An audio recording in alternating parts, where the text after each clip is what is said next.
Juste avant que la vidéo commence, j'ai eu un souci d'éclairage, donc c'est pour ça que l'éclairage est dessous moi, que ça fait un peu bizarre, mais c'est la seule solution que j'ai pour avoir un éclairage optimal pour cette vidéo. Donc là, j'espère que ça ne vous gênera pas trop et que vous regardez quand même la vidéo.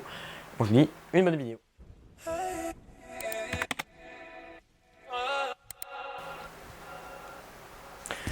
Eh bien, salut tout le monde, aujourd'hui on se retrouve pour une toute nouvelle vidéo pour vous parler de la keynote qui s'est passée hier, mercredi 7 septembre 2016. Donc il y a eu la présentation de l'iPhone 7, évidemment, l'Apple Watch série 2, de nouveaux écouteurs AirPods et quelques petites nouveautés, donc on va parler aujourd'hui. Donc en premier, je vous parle tout ça tout de suite, comme ça c'est fait. L'iPhone 7 a été présenté, donc c'est un iPhone 7 qui a un design pas très nouveau, c'est comme le 6, sauf que les petites bordures qu'il y avait derrière sont cachées, elles sont autour de l'iPhone, donc on a des images qui vont défiler.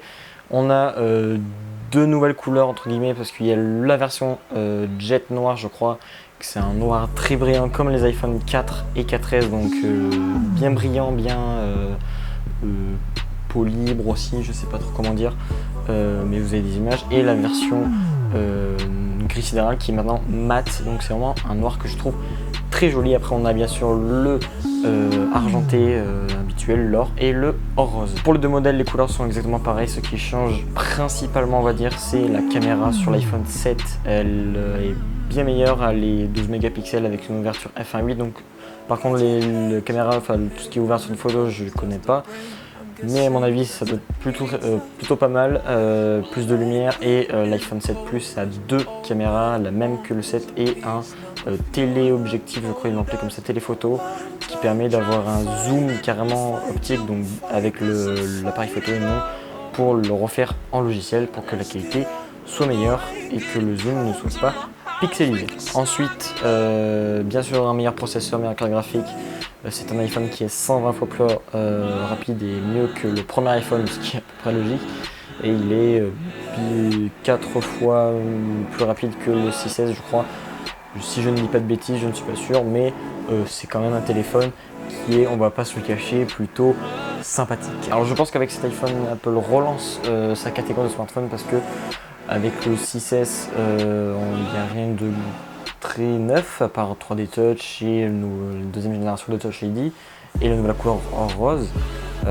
Ils ont sorti le SE entre temps, là non plus rien de nouveau sous le soleil, mais l'iPhone 7 relance le truc parce qu'il est aussi IP67. Ça c'est la grande nouveauté, c'est le résistant à la pluie. Si vous tombez, je sais pas, dans une piscine ou que le téléphone tombe dans l'eau, il sera résistant à moins d'1 mètre 30 minutes. Donc voilà, il peut résister à l'eau, aux éclaboussures, aux poussières, mais n'est pas étanche officiellement. Vous pouvez pas aller prendre des photos sous eau. Vous pouvez, mais c'est pas prêt. L'iPhone 7 peut être précommandé le 9 et sera livré le 16 septembre 2016. Et les prix commencent pour l'iPhone 7 à 769 €. Mais le petit plus, c'est que maintenant le premier stockage c'est 32 Go, et ça c'est bien. Parce que pour les personnes comme moi qui 16 Go c'est trop petit, mais 64 c'est trop gros, et bah 32 c'est parfait.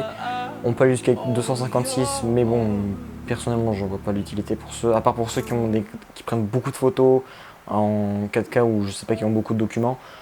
On peut aller jusqu'à 256 et rajouter 110 € de plus pour les autres stockages, et l'iPhone 7 Plus commence à 909 €. Voilà pour l'iPhone, ça c'est fait. On passe maintenant à l'Apple Watch. Ils ont sorti l'Apple Watch série 2. Il y a quoi de nouveau sous le soleil?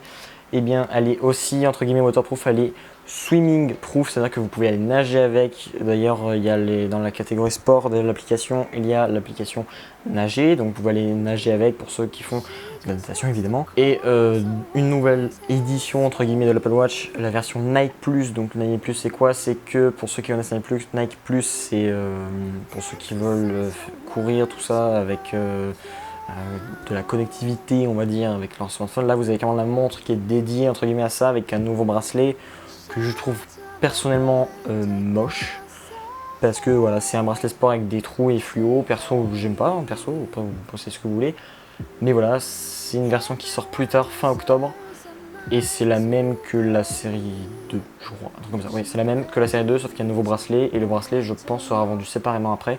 En tout cas pour ceux qui l'aiment bien, j'espère, parce qu'on va pas acheter une montre spécialement pour un bracelet, sachant que elle coûte plus cher que la série 2. La série 1, du coup l'Apple Watch, celle-là c'est la série 1, enfin celle-là non. Du coup en fait c'est un peu compliqué dans le domaine de l'Apple Watch. Il y a celle-là, donc celle-là c'est la toute première qui est sortie là. Ils ont fait la série 1, donc ils vont la relancer avec un dual processeur, un dual core, donc voilà, c'est plus sympathique. Et la série 2 a une meilleure carte graphique, un meilleur GPU, un meilleur processeur. On pourra même avoir quelques petits jeux sur l'Apple Watch, c'est fort sympathique.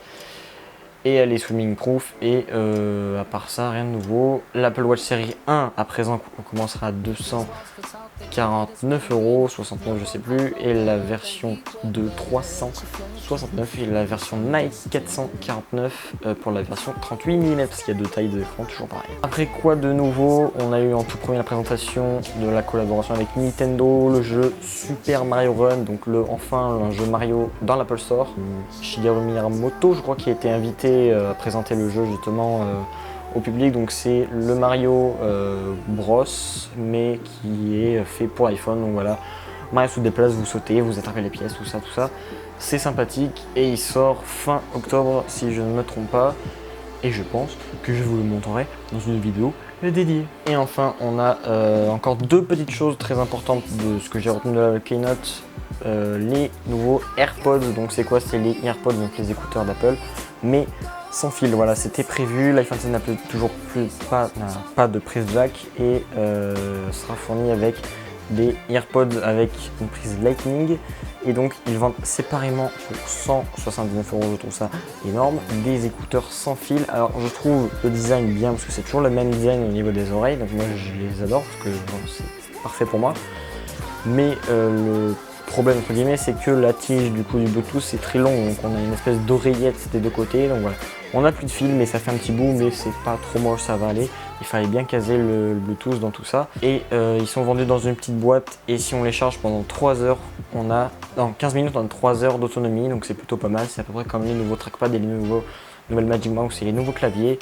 Très peu de charge pour une longue autonomie, ça passe, et dès qu'on les sort de leur boîte, ils sont directement connectés à votre iPhone si vous les avez configurés bien évidemment, et je pense qu'ils seront compatibles avec l'iPhone 6 S minimum, je pense, je vérifierai, mais à mon avis ça doit être ça. Et enfin la dernière nouveauté, la plus importante et en même temps la moins importante de tout ça, Pokémon Go, l'application sera enfin compatible, entre guillemets, sortira sur l'Apple Watch, donc on pourra voir les œufs qu'on a et les activer et marcher et les faire ouvrir plutôt avec l'Apple Watch. On pourra voir si quand on marche on a des Pokémon qui apparaissent et pour les sortir sur téléphone et les capturer. On pourra prendre les Pokéstop dès qu'il y en a un et ça va nous indiquer le nombre de calories, le temps qu'on a mis et la distance qu'on a parcourue, et c'est plutôt sympathique. Donc voilà, cette vidéo est à présent terminée. Je vais essayer de mettre quelques images des produits pour que vous ayez une image de ce que j'ai dit et que, à mon avis, vous l'avez déjà vu parce que ça tourne partout sur les réseaux sociaux. N'hésitez pas à réagir sur Twitter, surtout sur Twitter, parce que maintenant je suis plus actif sur Twitter et Facebook pas du tout. Et je commence à aller sur Twitter, donc n'hésitez pas à me suivre sur Twitter, c'est dans la description bien évidemment.